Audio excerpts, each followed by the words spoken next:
Hi hello friends, ಎಲ್ಲರಿಗೂ ನಮಸ್ಕಾರ. ರೇಖಾ ಅಡುಗೆ ಚಾನಲ್ಗೆ ಸ್ವಾಗತ. ನೀವು ಇನ್ನೂ ನನ್ನ ಚಾನಲ್ಗೆ ಸಬ್ಸ್ಕ್ರೈಬ್ ಮಾಡಿಲ್ಲ ಅಂದರೆ ಪ್ಲೀಸ್ ಸಬ್ಸ್ಕ್ರೈಬ್ ಮಾಡ್ಕೊಳ್ಳಿ. ಹಾಗೆ ಪಕ್ಕದಲ್ಲಿರೋ ಬೆಲ್ಲೈಕನ್ ಕೂಡ ಕ್ಲಿಕ್ ಮಾಡ್ಕೊಳ್ಳಿ.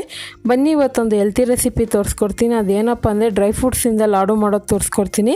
ಇದು ತುಂಬಾ ರುಚಿಯಾಗಿರುತ್ತೆ, ಮಾಡೋದು ಸಹ ತುಂಬಾ ಸುಲಭ. ಒಂದು 5 ನಿಮಿಷದಲ್ಲಿ ಮಾಡ್ಕೋಬೋದು. ಇದನ್ನು ನೀವು ಎಲ್ಲ ಟೈಮಲ್ಲೂ ಮಾಡ್ಕೊಬೋದು. ಇದಕ್ಕೆ ಬೇಕಾಗುವ ಇಂಗ್ರೀಡಿಯೆಂಟ್ಸ್ ನೋಡ್ಕೊಬರೋಣ. ಇಲ್ಲಿ ನಾನು ಬೀಜ ಇಲ್ದಿರೋಂಥ ಖರ್ಜೂರ ತೊಗೊಂಡಿದ್ದೀನಿ. ಇದು ಎಲ್ಲ ಅಂಗಡಿಗಳಲ್ಲೂ ಸಿಗುತ್ತೆ.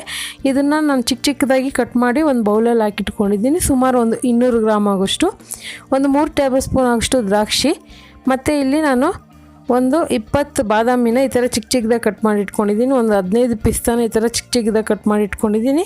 ಒಂದು 15 ಗೋಡಂಬಿನೂ ಕಟ್ ಮಾಡಿ ಇಟ್ಕೊಂಡಿದ್ದೀನಿ. ಎಲ್ಲನೂ ಒಂದು 2 ಟೇಬಲ್ ಸ್ಪೂನ್ ಬರುತ್ತೆ ಇದು ಅಳತೆ. ಮತ್ತು ಏಲಕ್ಕಿ ಪುಡಿ ಒಂದು ಅರ್ಧ ಟೀ ಸ್ಪೂನು, ಗಸಗಸೆ ಒಂದು 2 ಟೇಬಲ್ ಸ್ಪೂನು, ತುಪ್ಪ ಒಂದು 2 ಟೇಬಲ್ ಸ್ಪೂನು. ಇದು ಯಾವ ರೀತಿ ಮಾಡೋದಂತ ನೋಡ್ಕೊಬರೋಣ ಬನ್ನಿ. ಈಗ ಸ್ಟವ್ ಮೇಲೆ ಒಂದು ಕಡಾಯಿ ಇಟ್ಕೊಂಡು ಅದಕ್ಕೆ 1 ಟೇಬಲ್ ಸ್ಪೂನ್ ತುಪ್ಪ ಹಾಕ್ಕೊತಾ ಇದ್ದೀನಿ. ತುಪ್ಪ ಇಷ್ಟಪಡಲ್ಲ ಅನ್ನೋರು ಬೇಕಂದರೆ ಎಣ್ಣೆ ಸಹ ಹಾಕೊಬೋದು. ಅದೇ ಡ್ರೈ ಫ್ರೂಟ್ಸ್ ಲಾಡು ಆಗಿರೋದ್ರಿಂದ ತುಪ್ಪ ಹಾಕೋದೇ ತುಂಬಾ ಚೆನ್ನಾಗಿರೋದು. ಅಥವಾ ನಿಮಗೆ ಬಟರ್ ಇದ್ದರೆ ಬಟರ್ ಸಹ ಯೂಸ್ ಮಾಡ್ಕೊಬೋದು. ಟೇಸ್ಟ್ ಸ್ವಲ್ಪ ಡಿಫ್ರೆಂಟ್ ಬರುತ್ತೆ. ಈಗ ಇದಕ್ಕೆ ಕಟ್ ಮಾಡಿರೋಂಥ ಬಾದಾಮಿ, ಗೋಡಂಬಿ, ಪಿಸ್ತಾ ಇದೆಲ್ಲ ಹಾಕ್ಕೊತಾ ಇದ್ದೀನಿ. ಹಾಕ್ಕೊಂಡು ಚೆನ್ನಾಗಿ ಇದನ್ನು ಮೀಡಿಯಮ್ ಫ್ಲೇಮಲ್ಲಿ ಇಟ್ಕೊಳ್ಳಿ. ಹೈ ಫ್ಲೇಮಲ್ಲಿ ಇಟ್ಕೊಳ್ಳೋಕೆ ಹೋಗಬೇಡಿ. 1 ನಿಮಿಷವರೆಗೂ ಚೆನ್ನಾಗಿ ಹುರ್ಕೊಳ್ಳೋಣ. ಇದೇನು ಕಲರ್ ಚೇಂಜ್ ಆಗಬೇಕಂತ ಏನಿಲ್ಲ, ಸ್ವಲ್ಪ 1 ನಿಮಿಷ ಫ್ರೈ ಮಾಡಿಕೊಂಡ್ರೆ ಸಾಕು. ಈಗ ದ್ರಾಕ್ಷಿ ಹಾಕ್ಕೊತಾ ಇದ್ದೀನಿ. ದ್ರಾಕ್ಷಿನೂ ಹಾಕ್ಕೊಂಡು ಚೆನ್ನಾಗಿ ಮಿಕ್ಸ್ ಮಾಡ್ಕೊಳ್ಳೋಣ. ನಿಮ್ಮ ಹತ್ರ ಏನಾದರೂ ಎಕ್ಸ್ಟ್ರಾ ಡ್ರೈ ಫ್ರೂಟ್ಸ್ ಬೇರೆ ಥರ ಇದ್ದರೆ, ಬ್ಲ್ಯಾಕ್ ದ್ರಾಕ್ಷಿ ಅಥವಾ ವಾಲ್ನಟ್ ಆ ಥರ ಇದ್ದರೆ ಅದನ್ನು ಮಿಕ್ಸ್ ಮಾಡ್ಕೊಬೋದು. ಈಗ ಇದಕ್ಕೆ ಗಸಗಸೆ ಹಾಕ್ಕೊತಾ ಇದ್ದೀನಿ. ಹಾಕ್ಕೊಂಡು ಚೆನ್ನಾಗಿ ಮಿಕ್ಸ್ ಮಾಡ್ಕೊಳ್ಳಿ. ಮಿನಿಮಮ್ ಆದರೂ ಒಂದು 2 ರಿಂದ 2.5 ನಿಮಿಷವರೆಗೂ ಇದನ್ನು ಫ್ರೈ ಮಾಡ್ಕೊಳ್ಳಿ. ಜಾಸ್ತಿ ಹೊತ್ತು ಬೇಕಾಗೋದಿಲ್ಲ. ಸೊ ಇದು ಆಲ್ಮೋಸ್ಟ್ ಚೆನ್ನಾಗಿ ಫ್ರೈ ಆಗಿದೆ.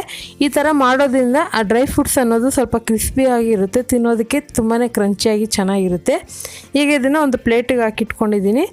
ಸೊ ಇವಾಗ ಅದೇ ಕಡಾಯಿಗೆ ನಾನು ಇನ್ನೊಂದು ಉಳಿದಿರೋಂಥ ತುಪ್ಪ ಹಾಕ್ಕೊತಿದ್ದೀನಿ. ಸುಮಾರು ಒಂದು 1.5 ಟೇಬಲ್ ಸ್ಪೂನ್ ಆಗೋಷ್ಟು ಹಾಕ್ಕೊತಾ ಇದ್ದೀನಿ. ತುಪ್ಪ ಹಾಕ್ಕೊಂಡು ಖರ್ಜೂರ ಹಾಕ್ಕೊತಾ ಇದ್ದೀನಿ. ಇದು ಬೀಜ ಇಲ್ದಿರೋ ಅಂಥದ್ದು ಸಿಗುತ್ತೆ. ಮತ್ತು ಇದನ್ನು ಚಿಕ್ಕದಾಗಿ ಕಟ್ ಮಾಡ್ಕೊಳ್ಳಿ.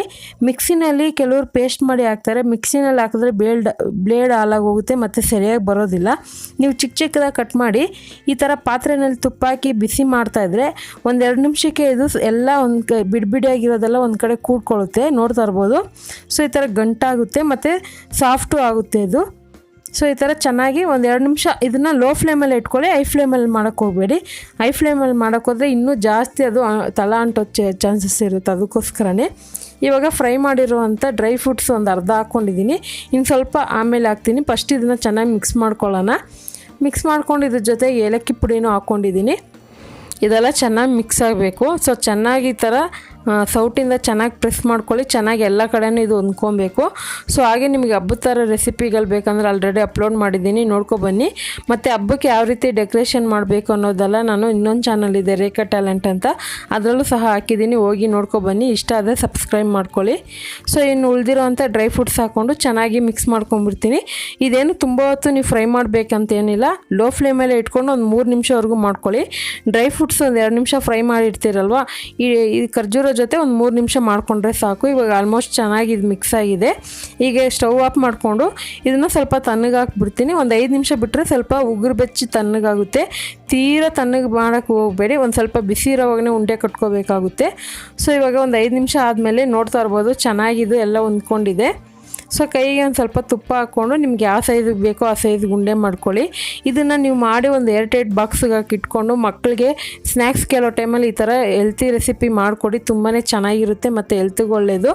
ಮತ್ತು ಹಬ್ಬದ ಟೈಮಲ್ಲಿ ಗೆಸ್ಟ್ ಬಂದಾಗ ಸಹ ನೀವು ಮಾಡಿಕೊಡ್ಬೋದು ಸ್ಪೆಷಲ್ ಡೇಗಳಲ್ಲಿ. ಸೊ ಖಂಡಿತ ಈ ರೆಸಿಪಿ ನಿಮಗೆಲ್ಲ ಇಷ್ಟ ಆಗಿದ್ದರೆ ಸೊ ಈಗಲೇ ಟ್ರೈ ಮಾಡಿ. ಯಾವ ರೀತಿ ಬಂತು ಅಂತ ಕಮೆಂಟ್ ಮಾಡಿ. ಈ ರೆಸಿಪಿ ಇಷ್ಟ ಆದರೆ ಲೈಕ್ ಮಾಡಿ, ನಿಮ್ಮ ಫ್ಯಾಮಿಲಿ ಫ್ರೆಂಡ್ಸ್ಗೂ ಶೇರ್ ಮಾಡಿ. ರೇಖಾ ಅಡುಗೆನ ಫೇಸ್ಬುಕ್ ಪೇಜ್ನ ಫಾಲೋ ಮಾಡಿ, ಇನ್ಸ್ಟಾಗ್ರಾಮ್ನ ಫಾಲೋ ಮಾಡಿ. ಈ ವಿಡಿಯೋ ನೋಡಿದ್ದಕ್ಕಾಗಿ ಎಲ್ಲರಿಗೂ ಧನ್ಯವಾದಗಳು. ಟೇಕ್ ಕೇರ್, ಬಾಯ್.